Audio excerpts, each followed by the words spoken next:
Welcome to Laying Fallow. I'm Donna Von Bruning.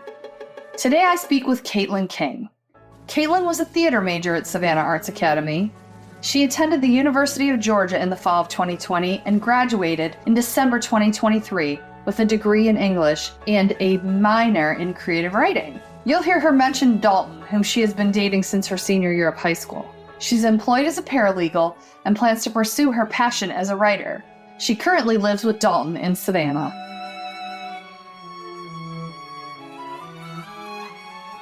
So, I would start with the quote you said. Do you remember it? No, I don't remember it. You said, "I was very shy basically all of high school. It was difficult for me to be myself around people. Instead, I used my writing to express myself, short stories and essays. Besides my notebooks, I really only had a close group of friends that I made in middle school. They always thought it was a bit funny that no one really knew who or how I was except for them. But I thought it was more disconcerting. It wasn't even until the last year that most of my classmates even had a full-blown conversation with me.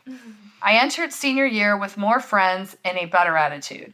I was really happy that I could be more of myself around these people and not worry about it.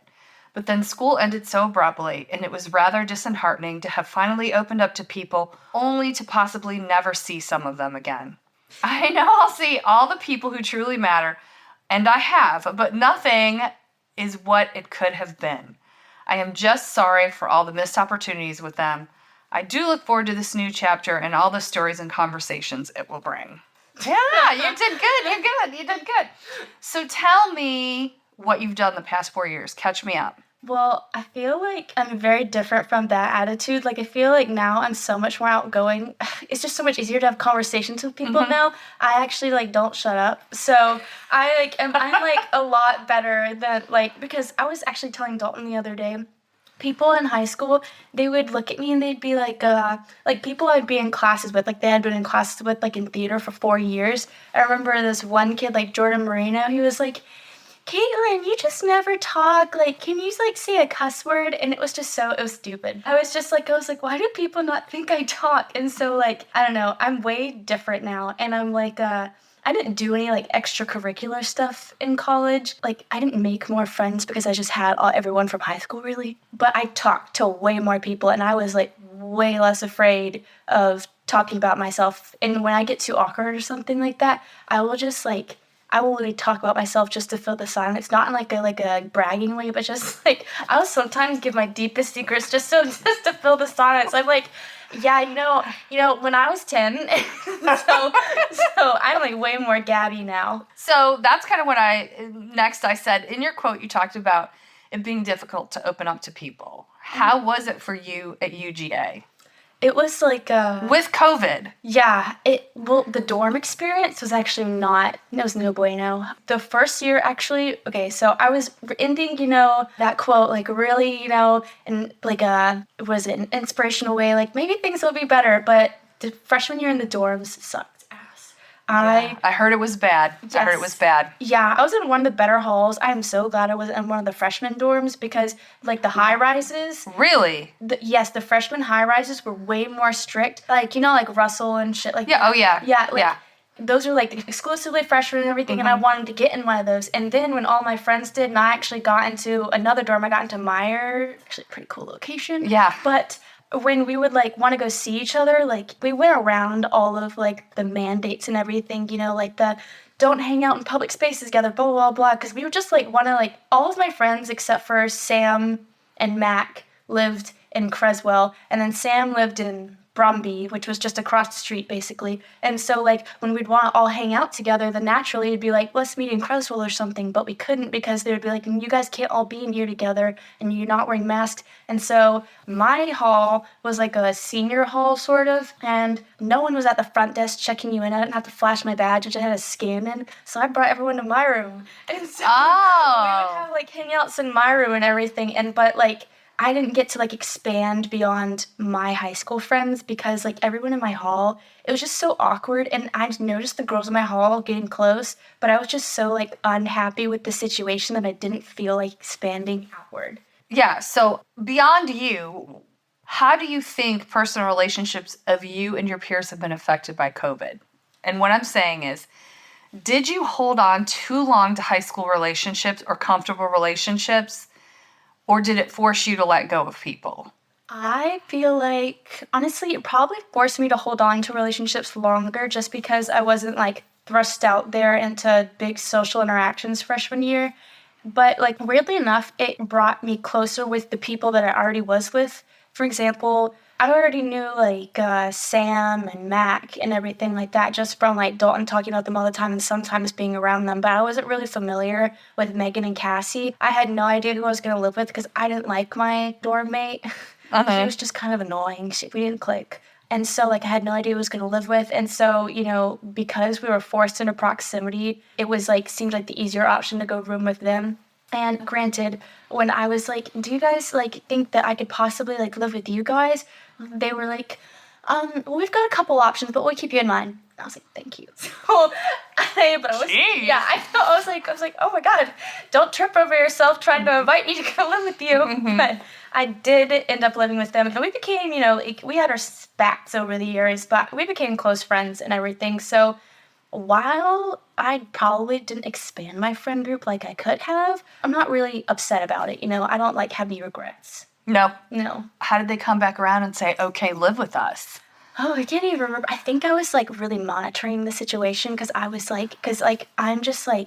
really nervous. I have to have everything planned. And so, even though, oh my gosh, I've become this, free spirit, I haven't become a free spirit. I actually am nervous about everything. I'm just more sociable. But I think that I was very closely monitoring the situation. I would just check in every once in a while. I'd be like, so, and I did it in a way that it wasn't obvious, at least to me, that I was asking for my sake. I was just like, so how's Jalin doing? Because they were thinking about asking Jalin Boyles. And they would be like, oh, well, she doesn't think she's going to live with us. I was like, that's interesting. Uh-huh. And then so finally, just they were like, okay, well, do you want to live with us? And so I was like, yeah, I do. Thank you. Wow. Okay. How has the journey of the past 4 years been for you? Was it what you thought it would be or not at all? And I'm thinking about when you think about, oh, I'm going to college and it's going to be like this. I feel like it was closer. So freshman year wasn't at all like I thought freshman year would be, but I feel like that was like that for everyone. Mm-hmm. But the rest of college, I would say it was close enough to what I thought it would be because I imagined, I think, just going out on my own and doing stuff and just getting drunk all the time. And then my roommates, Megan, being in a sorority, she learned how to hold her liquor. And so it extended to the rest of the house. We'd sometimes just go because she liked to go out a lot, I didn't go out near as much as her. But she would be not more encouraging, but it was just the lifestyle kind of, transferred over to us.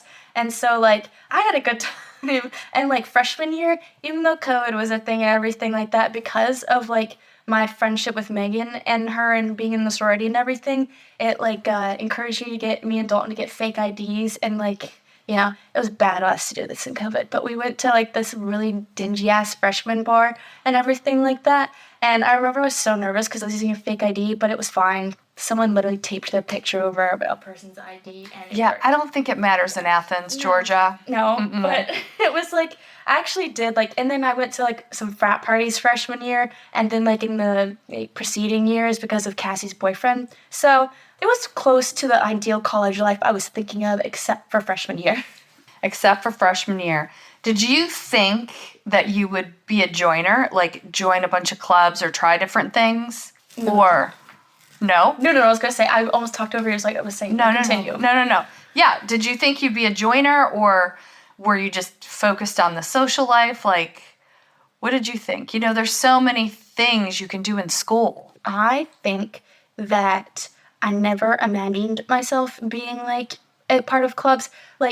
I always would daydream about myself. I daydreamed all the time in high school. I don't know why, but I think I just had nothing to do. And so, because I just had nothing to do. And I didn't have very many friends, so I didn't go out on the weekends or anything. I just hung around my parents all the time at my house.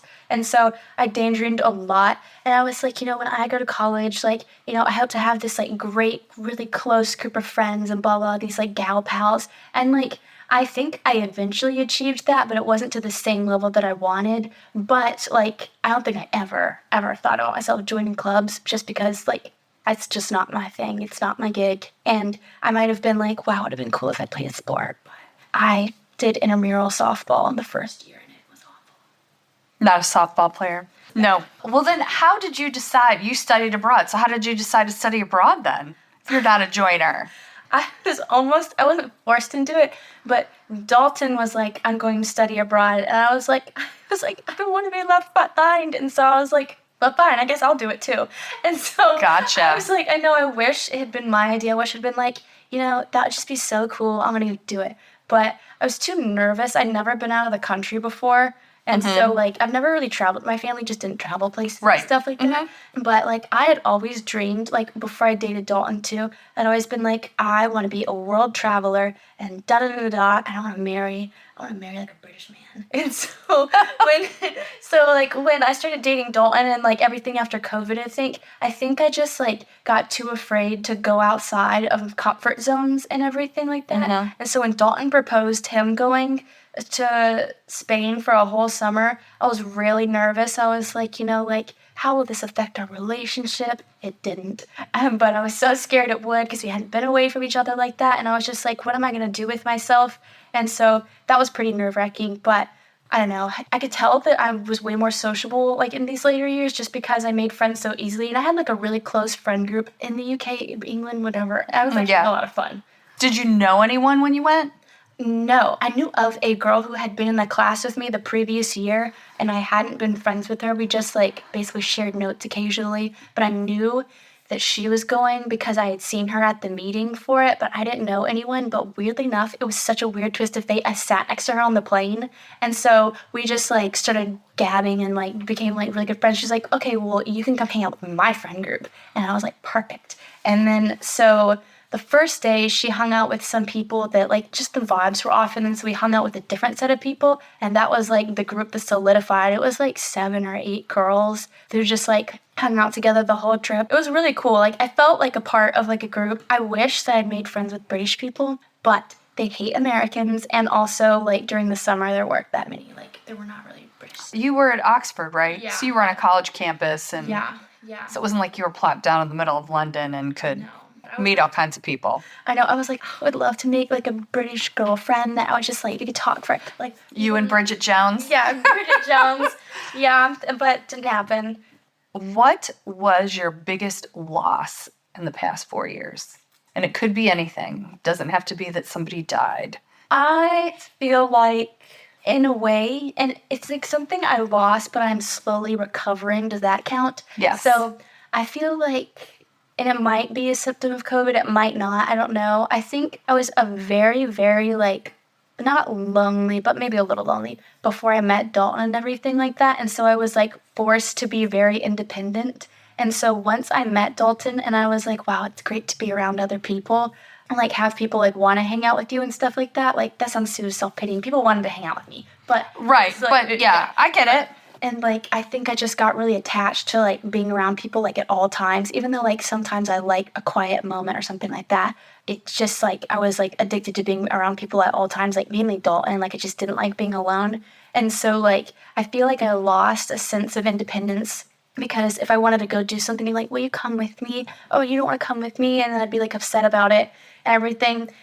Which back in the day wouldn't have fazed me at all. I'd be like, fine, I'm gonna do it myself. And I remember one point where, like, I finally, like, I actually, like, really mourned the loss of, like, my, like, previous, like, I guess, attitudes. It was senior year. I didn't even realize it until this senior year. I was in the car with Dalton, and my mom was on the phone with me. She was talking to me about my sister's new boyfriend. And she said something that he said that I, back in the day, would have just, like, like, kicked his ass for, like, verbally. And my mom was like, yeah, I told him you better watch out because her sister has a brass set of balls and she'll, like, tear him apart when she comes back. And, like, I almost cried because I was like, I can't even imagine me doing that anymore. Like, because, like, I used to be so opinionated and care about everything and stuff like that, but I realized I've, like, lost that part of myself, and I was, like, so sad when my mom told me that because she said, Katelyn has a brass set of balls, and I thought to myself, I was like, what the fuck is she talking about? Like, I looked at Dalton and I was like, and then later, as, like, after the phone call, I was like, she is right. I used to be that way. I was like, I don't know why I'm not anymore. And I think just, like, being so, like, cloistered in this one area, this one group of people and everything like that. I just like, I got used to being around people and not doing stuff for myself. But I'm slowly becoming better about it. But I still get like for example, when Dalton didn't want to come, like he was like feeling ill, or not ill, but like he has like insomnia.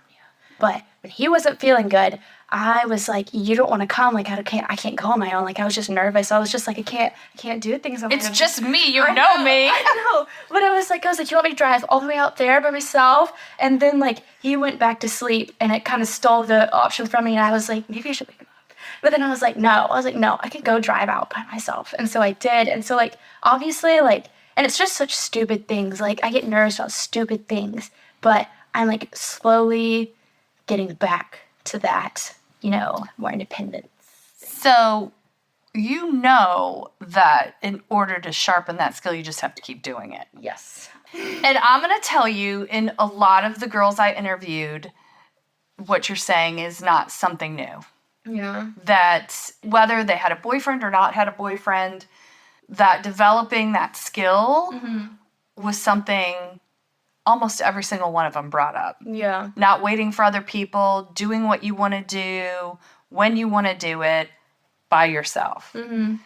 And as somebody who's just a few decades older than you, I will tell you, you need to learn how to go to a restaurant and eat by yourself. Oh. You need to do it. Because one day in your life, you're going to have to. Yeah, and I'm slowly getting there. I don't know if I could eat alone by it right now. But you could go sit at a bar with a book. You're right. And eat. And I want that to be your goal for the end of the summer. Okay. To go sit at a bar, like a restaurant bar, and order an appetizer and a glass of wine and read for 30 minutes. Okay, deal. You can do it. And you will feel like $1 million after you do it. And the only way I learned how to do that is eventually in life, I mean, maybe not, but if there's things you want to do, or you have the type of career where you travel, or like I was international president of my sorority, so I had to travel by myself all the time. Mm-hmm. You get sick of sitting in your hotel room. Mm-hmm. And you realize nobody gives a shit what you're doing.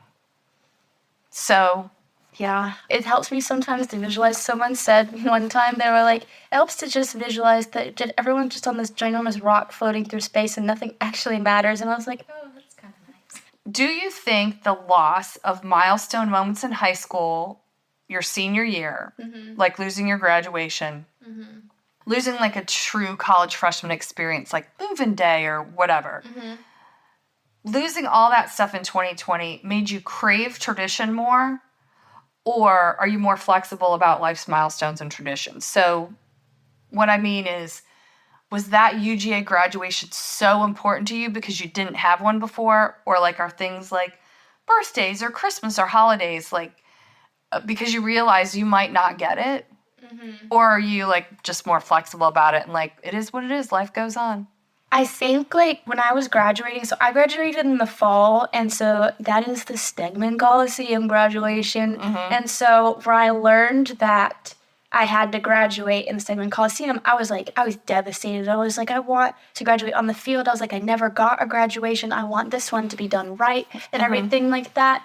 And then I was very much like a traditionalist in that sense, where I was like, I need that sense of like I won't feel like I accomplished anything if I didn't. But then I guess like part of like recovering my like independence and everything like that was just like being like, well, I don't have to have the same experience as everyone else, and it can still be special.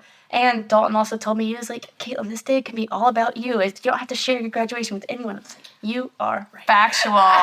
Good. That was a good call on his part, because that's the truth. I know. Actually, my graduation was like one of the best days of my life, just because like I was surrounded by all my family, and I was just having such a good time. And like people have made fun of me for being an English major like all of college, and like that was actually like something I had to get over eventually. Like people, like even Sam and Dalton would make fun of me, like, and I would cry about it and stuff. Like I remember Like, no. Like, They're so mean. They are mean. I would, like, literally cry and be like, I just don't understand why you guys are like this. And they're like, it's just a joke. But I took a poetry class because I'm, like, obviously more into creative writing. And so while I was taking all these, like, big essay classes and da-da-da-da, I took a poetry class and other creative writing classes. And in that class, the professor was obviously kind of free-spirited. She's like, I want everyone to draw a picture, pass it down, and then someone write a poem off that picture.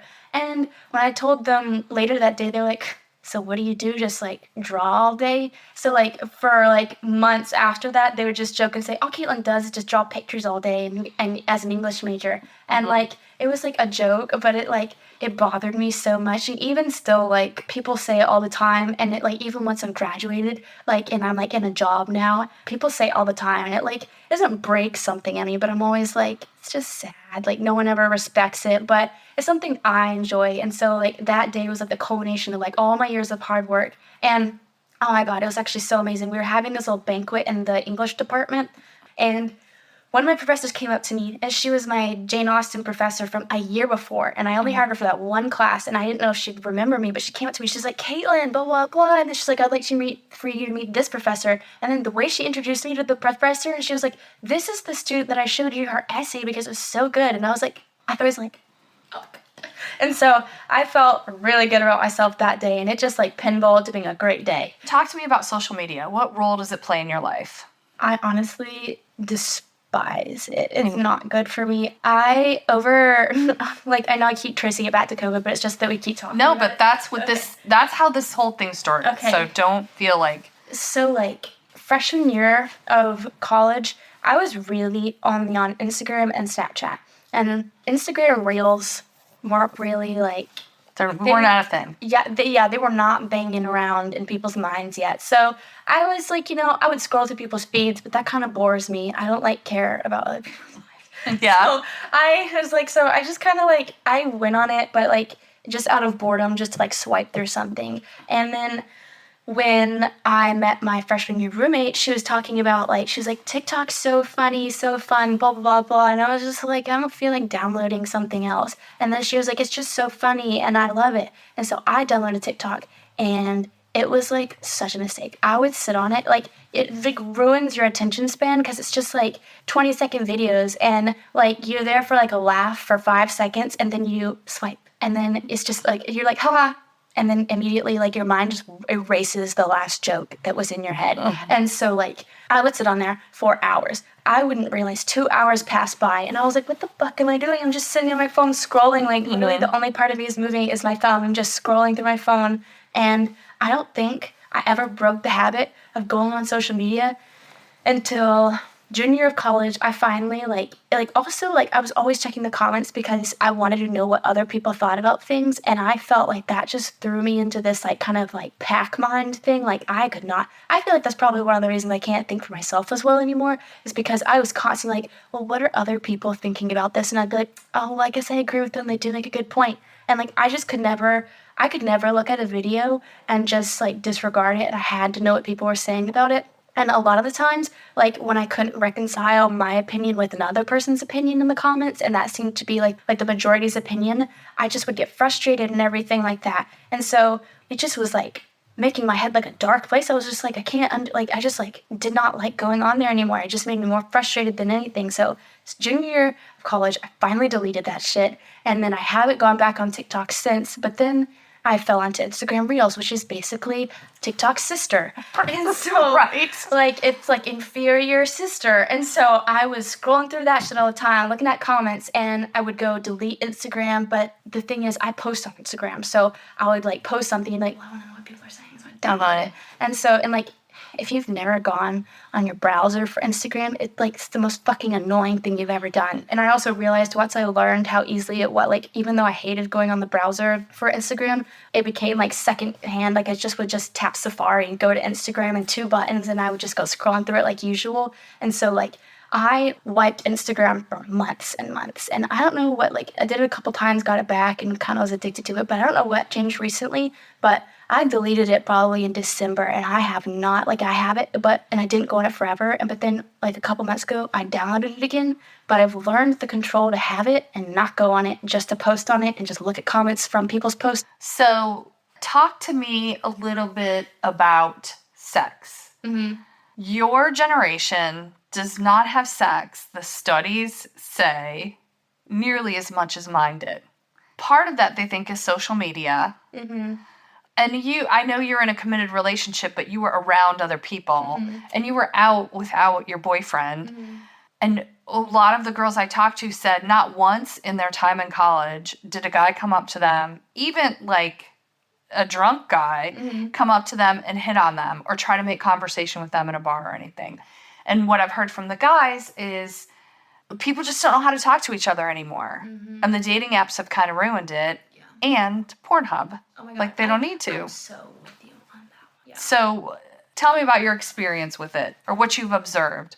I feel like, first off, I feel I was really lucky to meet Dalton before college because, like, the phenomenon you're talking about, like, with people not talking to each other, I feel like it would have made life so much more difficult to me to actually find, like, a good guy that wasn't just, like, because people didn't hit on me a lot in the bars, like, not nearly as much as, like, the girls I was around, and, like, because, like, I just, like, didn't want to give off that, like, I just didn't, like, not, like, any girls are giving off that vibe, but I just, like, didn't make eye contact. No, but there's a vibe sometimes. Open to talk or not open to talk vibe. Yeah. And, like, I was like, I don't fucking want to talk to these people. I just didn't, like, because they were drunk and annoying, and I didn't want to do it. And so, like, I remember the first time I probably got hit on in a bar was sophomore year, and, like, downtown Athens, girls just wear these, like, slutty little tops, and it's like, I was like, everyone looks so cute, so I was like, I'm gonna wear a bralette downtown. And I was wearing these tight little jeans, and I was coming out of the bar with Megan, Cassie, and maybe someone else, and, like, Dalton and Sam were waiting in the car to pick us up. And when I was coming out of the bar, this guy followed me out, and he was like, I just want to let you know that your pants look great on you, and you're beautiful. And that was the first time anyone had ever hit on me. So, like, I got a little ego boost because he wasn't, like, trying to, like, speak to me. Like, I feel like even the parts, like, times, like, people have hit on me, I feel like I know they're, like, opening the conversation up and everything like that, but there isn't a, like, hey, can I buy you a drink? It's just, like, you're beautiful, and they expect you to just, like, be like, well, hey, come over. And obviously I never did that, but I, like, observed it. But a couple times it's happened. Like, after that, I learned just don't look up. Because one time, like, this past senior year, we were in Cutter's, one of the bars, and, like, it was, like, dollar beer night, so it was poppin'. Yeah. And I was standing by the photo booth because it was near the bathroom, and I was waiting on my friend, and this guy just came up to me, and he was, like, looming over me. He goes, hey, and I went, hi. And I just, like, looked back at my phone, and it was, like, I felt bad, but I was like, I just want you to know that I'm not looking not available. I don't want to talk. So to really, really over answer your question, I feel like people are not good at talking to each other anymore. Like, I don't know how guys hit on people in other generations, but they fucking suck at it. If that's how I'm supposed to, like, if they're expecting to jump into bed with me by opening, like, your pants look good on you, I'm not talking to you. Switching gears again. Many academics have labeled you and your classmates, your experience with COVID, as a trauma. Would you agree with that word, trauma? No, I feel like COVID is such an afterthought in my mind now. Like, I don't mind at all, like, talking to people about it. Like, you know, like, whatever. It's a point that happened in your life or something like that. But, like, a comedian, like, when a comedian gets on stage and is like, so COVID, I'm like, it was fucking 4 years ago. Like, unless you're writing, like a piece about, like, you know, before and after, like, I don't care. Like, they'll be like, we all remember how much our wives wanted to kill us during quarantine. And, like, quarantine is, like, so far away in my mind. And, like, it's not that I block it out. I just don't have much to remember it by because no shit happened in anyone's lives during... Right. Unless someone died or something like that or someone got sick. No one remembers that time because it was boring, it was claustrophobic, and everyone hated each other in their household. So I just, like, I don't think it's a trauma. I think it's just a shitty couple of years. And I just, like, hate when comedians, like, try to joke about it because I'm like, it's not funny. I don't think it's funny. What has been the greatest life lesson for you in the past 4 years? That's a good question. I mean, think about the things you lost, going away to school, you know, anything. I feel it kind of relates to the independence thing, which I know is such, like, a cheap, cheesy thing to say, but, like, maybe like 2 life lessons. So I feel like, first of all, the independence thing, because, like, I realized that, like, you will not, like, unless you you know what? Actually, no. This is what I realized. That if you care about what people think constantly, you're gonna like never do anything for yourself because I what I found so hard about putting myself out there when I was in high school and everything was because I constantly thought to myself afterwards, like, oh, I really talked too much. Like, I said too much. They probably, like, blah, blah, blah. And, like, I had to realize that no one gave as much of a shit about me as I thought they did. Like, you know, like, you're so self-centered if you think people are going to dissect your conversation afterwards. And, like, I still have problems with that these days. Like, sometimes, like, I'll have, like, a really great, like, I feel like the best conversations I have with people when I'm more satisfied to like let people talk at me sometimes because just like I'm like, sure, I'll be your ear, I'll listen and everything like that. And so like I don't know, just when I get really like when I'm getting going now, like just talking about myself all the time. Sometimes after like I'll get anxiety, be like, wow, I like really dominated the conversation, da da da da, and like I just have to realize no one cares. And if you like limit yourself like that, you will never have fun ever. That is very true. Yeah, and like people probably realize that really easily or really early on in life, but it didn't occur to me until college. Well, that's the time you learn stuff. Yeah. The past 4 years have thrust social issues to the forefront for you guys. So you've had Black Lives Matter, Me Too movement, Roe versus Wade, the war in Hamas. Has all of this happening around you made you more empathetic to causes and a little bit more of an activist? Or has it desensitized you because it feels like it's just hit you in the face every 6 months? I feel like it desensitizes me more because, and I feel it's also like my split with social media, you know, it makes me want to like read the newspaper or something like that just because I don't know what's going on in the world because I really did get a lot of my media content from, you know, like Instagram and everything like that, which is not like a reliable place or anything. But I feel I just hear about it distantly now and everything like that. And if I'm too busy to follow up on it and everything, then I just, like, I don't think about it. It's probably awful of me to say, like, I just don't think about it. But, like, it feels, like, so distanced from me. And I guess, like, everything just, like, you're right, everything happens, like, one thing after another. And maybe, like, the older generations will be like, you know, like, well, that's how we felt for years because blah, blah, blah, all these wars and everything. And that's why I don't care about stuff. Whatever, let that be their excuses. But I just feel like I still really much, like I very much want to care, but I just feel like I'm like, what should I care about in all of this, you know? Yeah, like there's too many things happening. Yeah, like I just don't know what to put my energy in because you'll go crazy if you put your energy into everything. And so like... And you'll get nowhere. Yeah. And like, I remember the other day, not the other day, a couple months ago, I always say the other day, a couple months ago, I was going to get Starbucks with a friend. I was going to get Starbucks. I was just talking to a friend. I was talking to Megan specifically. And I was like, I'm going to get Starbucks. Does anyone want anything? They're like, we don't drink Starbucks anymore. They support Israel. And I was like, oh. I was like, well, if I bar myself from everyone that made something that supported something that's not good, then I guess I just could better go fuck myself. I was like, I'm going to Starbucks. Thank you. And like, I didn't even like insert myself in that situation because I'm not informed enough to make any kind of informed opinions or anything. So. Right. There is a phenomenon called the quarter-century crisis. Do you know what that is? You've heard of midlife crisis, yes. Right? Okay. Oh, you mean like at 25? At 25, a lot of people, and I remember 25 very distinctly. It is a period of disillusionment, uncertainty, and questioning. Because you've gone through college, your friends are starting to, people are starting to part ways. Like you guys are right at the very beginning of that, moving and starting jobs and all that kind of thing. Tell me if you feel like this quarter-century crisis would be a strong possibility for your class, or that if your class has experienced it already, you're more thoughtful because you had COVID. And so you already know that stuff does not turn out how it's supposed to, damn it. I feel like my quarter life crisis is still coming, and I feel like that'll... A few people are like, what do you mean? It started.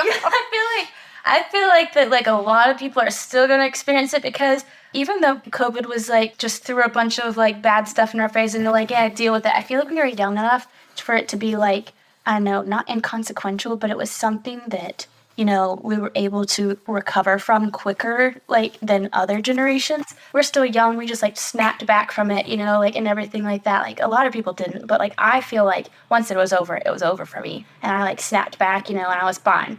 And so while COVID did influence my life very heavily, I'm sure, I guess it's so, like, interwoven into all of my experiences in college that I don't even consider it as a big thing because it feels, like, not natural, but it just feels like something that's not even significant anymore to me. Like, it's just, like, something that happened, and, like, I feel like people who maybe are an older generation, that they've never seen something on that scale before, and they lived a whole grown-up life without it, and so, like, but for me, just coming into adulthood, I was like, okay, I guess this is what, like, bad things happen. And so, I don't know. Well, all I'm trying to say is that, like, I feel like I still have, like, normal adult experiences coming. Like, I remember Megan's sister, when she turned 23, she was flipping the fuck out. She's like, I'm 23, I'm so old. And I remember being like, I was, like, 19 years old, and I was like, but, like, I'm 22, and some days I'm like, I understand her because, like, it's just, like, especially something that happens with women, really women.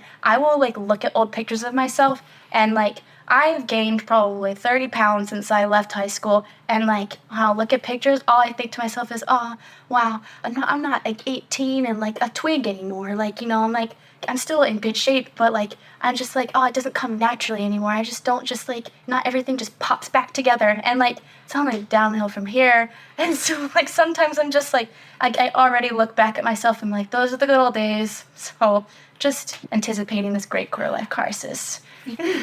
Oh, honey.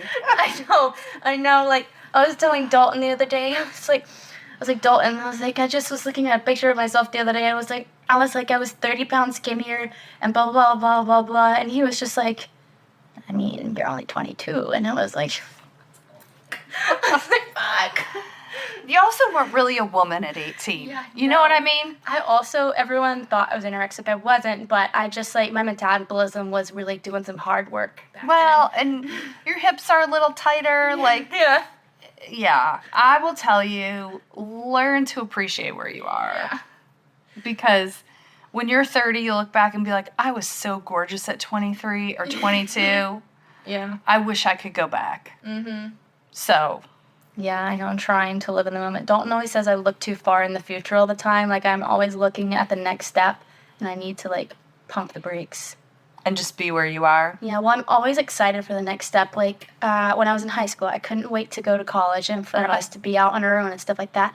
And when we were on our own, I couldn't wait for Dalton and I to move in together, and we sort of moved in together. Yeah. If you could count that. We couldn't wait for us to move in together. And, like, I've learned to, like, enjoy the moment now a little bit more because I'm not, like, like, probably a couple months ago or, like, a year ago, I've been like, can't wait for us to get married. But, like, now I'm like, let that come when it does. But, like, I don't know. I kind of lost my train of thought because I was babbling on. But I just, We're talking about the quarter-century crisis. Yes. Yeah. I'm just learning to pump the brakes. When I graduated, I stayed up in Athens. And I couldn't get a job, like a remote job or anything like that. Honestly, what depresses me is I even, like, Dalton and I were like, how does this happen? Like, even though we are both, like, we're getting job, like, I have a job right now and Dalton's probably about to get a job. Those were both through, like, nepotism. And so, like family connections and everything. And so, like, we're both like, why can't we get a job on our own? It's like, I had to work at Fresh Market for, like, 4 months, and I hated every day of it. I was like, I am a college graduate, I had this and this GPA and blah, blah, blah, and I'm fucking working at a grocery store. And, like, it was just like, I expected to be where everyone else was after they graduated. But nobody's anywhere, though. I know, but I didn't realize that because everyone was still in school. And I was like, I remember Megan was talking about all these interviews she had, and I felt bad for it. But when it looked like she wasn't going to get a job, some part deep down in me was like, well, you felt a little better because you're like, it's not just me. I know, yeah. It's not just me, yeah. You know the term turkey dump? Do you know what that means? Oh my gosh, it sounds so strange. Turkey dump is when high school sweethearts or high school relationships go to college and they come home at Thanksgiving and they realize that this is not what they wanted. That either... they shouldn't be together, they don't want to be attached in college, or anything like that. Only 5 to 10% of high school relationships make it past Thanksgiving. Oh, wow. It's a statistic. It's a high statistic. And out of those that stay, only 10% end up marrying of the 5 to 10%. Yeah. So it's a very small probability that high school relationships stay together. Yeah. A huge amount of your circle of friends, including you, including my son, are still with their high school girlfriends or boyfriends. And I've asked everyone, you guys have seemed to, and it's not just you guys, like, I think Sydney told me, like, there's 6 people in your class that have gotten married. Yes. You know? Yes. Do you think some of these relationships, and we're not talking about you, are because of COVID?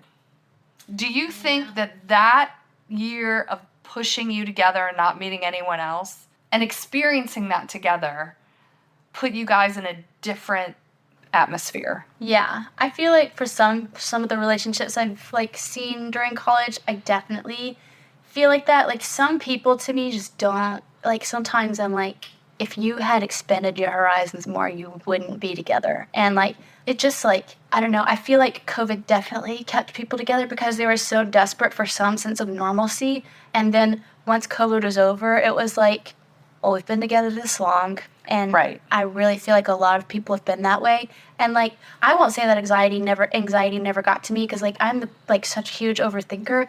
And, like, I feel like that's, like, a vote of confidence for Dalton that I'm still with him because I'm, like, I have thought of every way this could go wrong and I'm still saddled next to you. So, like, I have literally contemplated the, like, weirdest, like, anything could go wrong and I am still here. So, like, I feel like that should, like, make Dalton feel better. But, like, for some people who aren't overthinkers like me and, you know, maybe good on them, I feel like maybe they're going to hit a point and they're going to be like, ee. What do you think people misunderstand about 22-year-olds today? Feel like there's this idea. I feel like it's honestly like people, not even like our parents' ages, like the people like older than that, like I've mostly encountered like your grandparents' age or something. Like they like come at you with this like, you know, patronizing attitude that like you're so young. And I feel like our parents get it more because they were like around us and they know it's like we're their children. But like grandparents, they're like, you just don't understand life, yeah, and da da da da da. And like it's just like, yes, we are young and we have not had nearly as many experiences as them. But like I remember my grandmother telling me one time, it was in high school, and so she was like, she's telling me, and I do see like now that I've gotten older, I do see where she's coming from because I have like changed opinions and stances over the years. But she told me, she was like, you will understand why I am this way politically, like when you get my age, you just understand to be this way.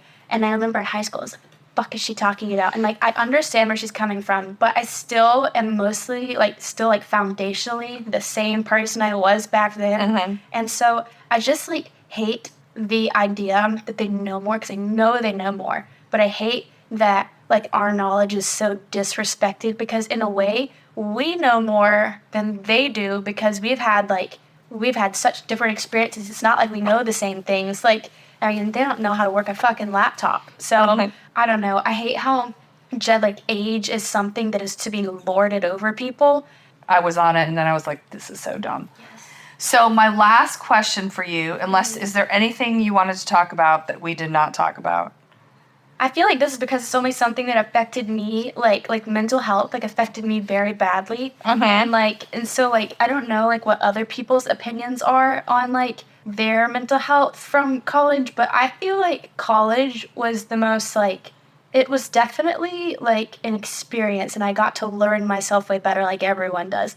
But I feel like I was more depressed in my entire life, like in college, than like any. Like I feel like I learned what depression was in college, and you know, it was like It was like all 4 years I struggled to deal with it until I finally like had to like get medication for it. It was like every day, and like obviously I know it's something like genetic, but I also like wonder what it must be something to do with COVID or something because something triggered it to where like right before college and all the way through college, I was having like some days like the worst of my life and everything like that. And it wasn't even over like something big or something. It just like I remember when I entered college, like, I literally was like, I just want to go home. I was praying the school would get shut down. Like, South Carolina or something got shut down, and I was praying that our school would get shut down because, like, I just don't want to be here. And, like, my mental health, like, it's gotten significantly better since leaving college, and there's probably, like, something to do with pressure and everything like that.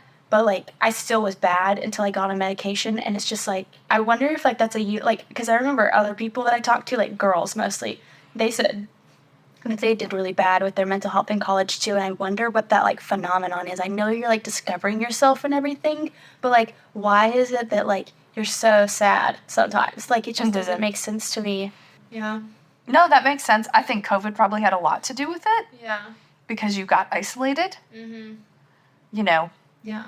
Where you couldn't throw, like, especially that freshman year, to deal with the stress of the change. Yeah. You couldn't throw yourself into activities or join stuff. Or the thing about a freshman year experience is that everybody's in the same boat. Mm-hmm. And so everybody's a little bit more open to meeting and joining, and you didn't have that. Yeah, yeah. And so you were way more isolated.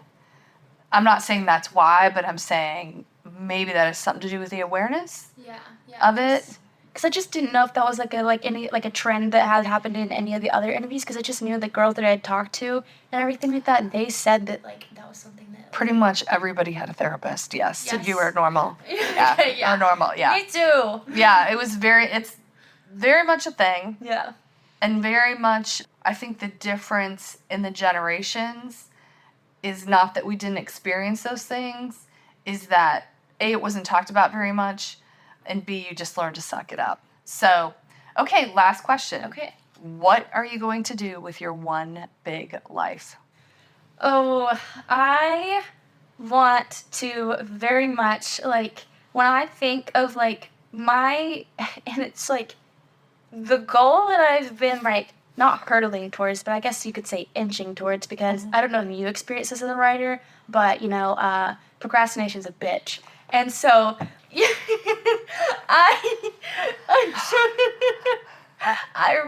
my life goal to write a book series, a fantasy book series. I've been wanting to do it since I was, 13 years old. I've been working on some iteration of the same series since I was, 13 or 14. Mm-hmm. And so, while I have other life goals, Dalton's become the most important thing in my life and everything, I know that, my life would not have the same meaning as I hope it to have if I didn't write a book. I don't even fucking care if it does well. I just want to write it. Because, I want to feel that sense of accomplishment. Because it's just been, working up all these years. I write, and then I get to a certain point, and I'm I hate what I've written. And one time, oh, my God, I can't believe it. In high school, I wrote probably over 100 pages of a novel, and I hated it so much I deleted it. I just deleted it. I didn't even save it or anything. I said, this is trash, and because I am too much of a perfectionist, or was too much of a perfectionist, and I didn't understand the lesson that the first draft is shit, the second draft is a little less shit, and you just keep going. Yeah, so I really want to write a book, and while some people are oh, what about families and stuff like that, yeah, I'll have one, and that is a good part of life, but I just I don't want to sound too me-centric, but just I always have a problem with feeling accomplished just because I don't have the same accomplishments as people around me. My grades, even though they were good in college, they will never be as good as people who had an engineering degree because I was an English major. I will tell people, I don't go bragging about my GPA because I'm so embarrassed because people just immediately go, you were an English major. I literally graduated, I almost graduated with perfect A's. I had 1 B. And when I say, oh, I graduated summa cum laude, people are well, you did do English, and people could have just written ChatGPT, and it's just, so I constantly feel I have to prove myself, and yes, that's something I probably need to work on, I shouldn't, have to prove myself to people, but I feel writing the book that I want to write will just finally be, it was worth it, and I don't know if I'm, trying to prove it to myself, I don't know, that's probably, something I definitely need to, think about, it's not all your college experience was worth it, even if you don't write a book, but that's my main goal. I think it's a great goal.